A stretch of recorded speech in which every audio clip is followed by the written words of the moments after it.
Ra. Imagine waking up and the sun is just gone forever. Panic, right? Ancient Egyptians felt that every single night.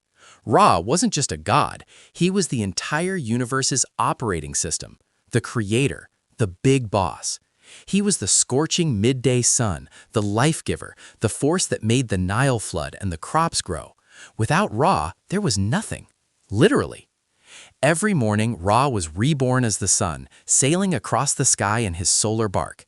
But every night, he journeyed through the terrifying underworld, battling the chaos serpent, Apophis. This wasn't some bedtime story, it was a cosmic struggle for existence. If Ra lost, the sun wouldn't rise, and the world would plunge into eternal darkness. Your very existence was a daily gamble on Ra's strength. To the Egyptians, Ra represented ultimate power and cosmic order. He was often depicted as a man with a falcon head, crowned with a sun disk. Some versions even show him with a scarab beetle, Khepri, pushing the sun across the sky. He was the reason for the light, the warmth, the rhythm of life itself. So when you think of a god, don't just picture a deity, picture the very breath and heartbeat of their world. Osiris. So you finally die. Who meets you? Not some pearly gates or a fiery pit. You get Osiris, the king of the underworld, the god of resurrection, the original comeback story. But his journey wasn't pretty. He was once a benevolent ruler, teaching humanity agriculture and civilization, living a good life with his wife, Isis. Then his jealous brother Seth murdered him, dismembered his body into 14 pieces, and scattered them across Egypt. That's some serious family drama. But here's the twist. Isis, his devoted wife, didn't give up. She painstakingly reassembled his body piece by piece, and with her magic brought him back to life long enough to conceive their son, Horus. Osiris couldn't rule the living world anymore, so he became the judge and king of the dead. He was the first to experience death and rebirth, making him the ultimate symbol of eternal life and the afterlife's promise. For Egyptians, Osiris was hope in the face of death. He represented the natural cycle of death and regeneration, just like the annual flooding of the Nile brought fertility back to the land. He was often depicted as a mummified king with green skin, holding the crook and flail, symbols of kingship. He wasn't just a god, he was the guarantee that death wasn't the end, but merely a transition to another realm, judged by a king who understood suffering firsthand. Isis, someone you love is gone, truly gone. But what if you could bring them back? Isis wasn't just a goddess, she was the ultimate necromancer, the queen of magic, the devoted mother who cheated death itself. She was the one who tirelessly searched for her murdered husband, Osiris, piecing him back together with unwavering love and powerful spells. Her magic was so potent, she could even bring the dead to life, if only for a brief, crucial moment. Isis was the divine mother, the protector of children, and the goddess of healing. Every Egyptian woman looked to her for guidance and protection during childbirth. But don't mistake her nurturing nature for weakness. She was cunning, resourceful, and fiercely protective. She used her magic not just to heal, but to defend her son, Horus, from the machinations of his evil uncle Seth, showing a strategic brilliance that few gods could match. Her influence was so widespread that she became one of the most popular and enduring deities, worshipped even beyond Egypt's borders. She was often depicted with a throne on her head, or a sun disk between cow horns, holding the Ankh, the symbol of life. Isis taught them that love, devotion, and magic could overcome even the most absolute of endings. She was the comfort in sorrow, the strength in adversity, and the ultimate proof that some bonds truly are eternal. Horus. You're a young prince, your father murdered, your throne stolen. What do? Horus didn't just get mad, he got even. He was the original avenger, the god of kingship and the fierce protector of Egypt. Born from the magic of Isis and the resurrected Osiris, he was destined to reclaim his father's throne from the chaotic grip of Seth. This wasn't just a personal vendetta, it was a cosmic battle for order itself.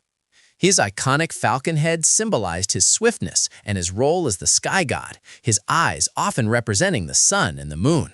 The myth of his eye being torn out by Seth in battle, then magically restored by Thoth, gave rise to the Eye of Horus, a powerful protective amulet worn by millions. It wasn't just jewelry, it was a shield against evil, a symbol of healing and a constant reminder of Horus's victorious struggle against chaos. For the Egyptians, Horus was the embodiment of legitimate rule and divine justice. Every pharaoh was considered the living embodiment of Horus, ensuring a direct connection between the gods and the throne. He represented the triumph of order over chaos, justice over betrayal. He wasn't just a god, he was the blueprint for kingship, the silent guardian of tradition, and the unyielding force that brought balance back to a fractured world. Anubis. So you finally die. Who meets you? Not some pearly gates. You get a jackal-headed guide to the afterlife, the god of mummification and cemeteries. Anubis wasn't about judgment. He was about process, the ultimate funeral director for the journey between life and death. He was there to ensure you made it to the Hall of Truth, where your heart would be weighed against a feather. His jackal form wasn't just for show. Jackals roamed ancient Egyptian cemeteries, making them natural guardians of the dead. Anubis oversaw the intricate rituals of mummification, ensuring the body was preserved correctly for its eternal journey. Think of him as the meticulous preparer, the one who knew every step of the complex dance from the earthly realm to the divine.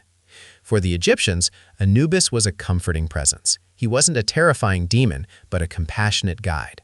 He ensured a fair passage into the afterlife, protecting the deceased from harm and helping them navigate the perilous underworld. He was the quiet constant, the one who held your hand, metaphorically of course, as you stepped into the great unknown. He wasn't just a god, he was the promise of a dignified journey to eternity. Thoth. Imagine a god who invented writing, magic, and every smart thought you've ever had. That's Thoth, the librarian of the cosmos, the ultimate wise guy with an ibis head, or sometimes a baboon. He was the record keeper, the arbiter of divine disputes, and the master of all knowledge. Every magical spell, every sacred text, every scientific discovery, Thoth probably wrote it down first. He was the divine scribe, recording the verdicts in the Hall of Truth as Anubis weighed the heart. He ensured fairness, precision, and order in the afterlife's most critical moment. Thoth didn't just know things, he was knowledge. His domain spanned the moon, sacred texts, arts, and sciences. Think of him as the ancient internet, storing all the information needed to run the universe and ensuring it was used correctly. For the Egyptians, Thoth was the ultimate intellectual. He represented the power of words, the importance of education, and the pursuit of wisdom. He was often invoked for protection, clarity, and success in learning. He wasn't just a god, he was the reason language existed, the guardian of truth and the cosmic force that made sense of everything, reminding them that knowledge truly is power. Seth. Ever met that one person who just thrives on drama? That's Seth. He wasn't evil in the way we understand it. He was chaos incarnate, the god of the desert, storms, and unpredictable violence. He reminded them that life isn't always fair, that destruction is just another form of change. His animal form was a composite creature, part aardvark, part jackal, part something else entirely, reflecting his wild, untamed nature. Seth was the antithesis of order, a stark contrast to his brother Osiris. He murdered Osiris out of jealousy, a pivotal act that plunged Egypt into turmoil and set the stage for Horus's epic quest for vengeance. But even a god of chaos had his uses. He often rode in Ra's solar bark, battling Apophis, the serpent who tried to stop the sun from rising. He was a necessary evil, a destructive force that also protected the cosmic order from even greater chaos. For the Egyptians, Seth embodied the harsh, untamable aspects of nature, the brutal desert winds, the barren lands, the sudden, violent storms. He represented the challenges, the disruption, the necessary friction that defined existence. He wasn't just a god, he was the primal force that tested their resilience, teaching them that even in the face of destruction, life found a way to